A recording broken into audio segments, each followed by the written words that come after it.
Hi everyone, this is Kurt with Axtreme-Guitar. Today I'm going to work on finger picking. If you've never done it before and you've wanted to learn how to do it, today I'm going to go over a relatively easy pattern that you can start with that will get you on the road to learning more technical picking patterns.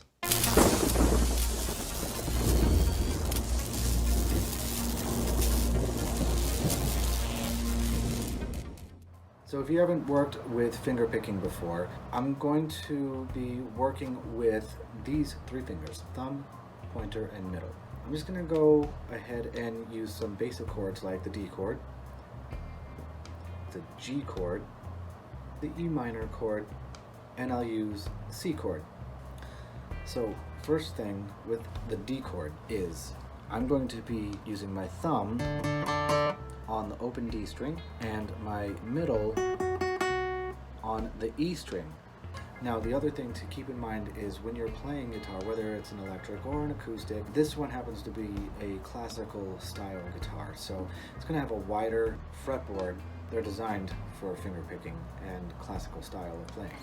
When you are holding the guitar, you want your arm to actually be over the guitar like this, not like this, because you're not using a pick.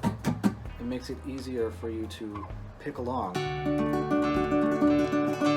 That's how you're going to see me doing it, and I recommend that you get used to doing it too.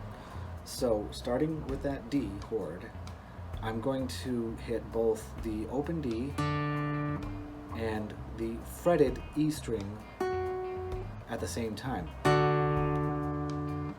And that's what I'll be doing to start it off. And then I take my pointer finger and I pluck the B string, and I'm going to move my thumb to the G string and pluck that one. So let's start that again.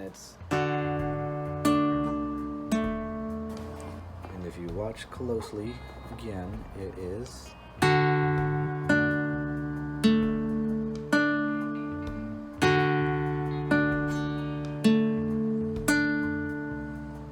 From this angle, you can see how my hand plucks the strings.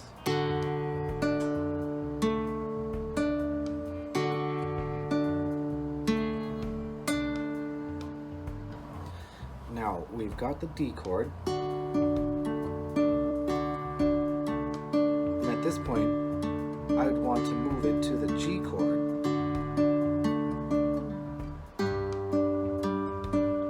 So what am I doing here? Well, I have the full G chord with both my ring finger and pinky down. I'm just doing the same pattern. However, my thumb had to move up to the top string because the root note is up here. Most importantly is the bass note is up here. So I'm going to hit these two and then work the B and the G string.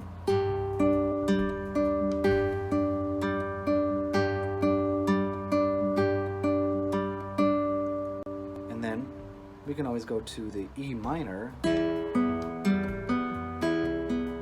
look at that, it's exactly the same pattern as I was doing with the G, where I'm hitting the two from the bottom and the top. And so when I take the chords from E minor and move it to a C, I'm going to have to move my thumb to the A string because this on the A string on the 3rd fret is the root note. So I'm going to hit both the A string and the E string. Now the rest of the pattern is still the same. It's these bottom three, the G, the B, and the E.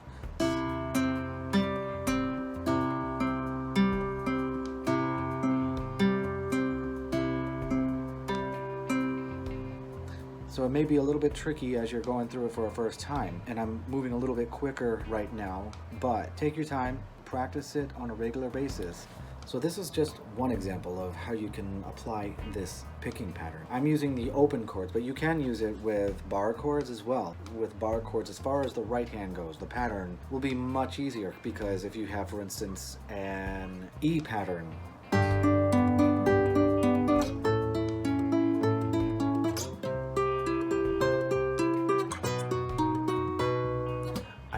exact same strings throughout the entire part of this because I'm using the E pattern bar chord.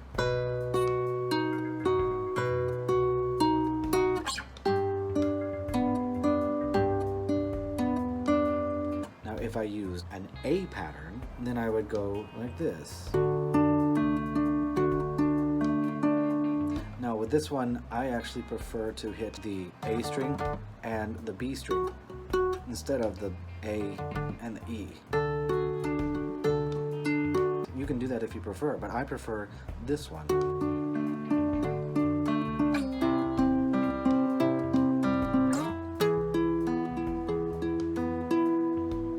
But it's the same pattern no matter where you're putting this A pattern bar chord. Now, if you're a newer guitarist, the bar chords will be difficult to work with at first because it's going to require you to be able to get all of your chords perfectly without any fret buzz. You know, the typical sound that you might hear when you were first trying to play open chords, like. So just keep that in mind, but that's definitely no reason to not try using the bar chord. If you're not familiar with bar chords at all, you'll have to stay tuned for a future video where maybe I will introduce some more about bar chord that you can implement into what you already know. So I hope that was a helpful tutorial on the basics of learning how to fingerpick. So if you liked the video, like it, subscribe, and if you'd like to get in touch with me, my email should be popping up on the screen now. You can also go to my website at Axtreme-Guitar.com, and I will see you soon.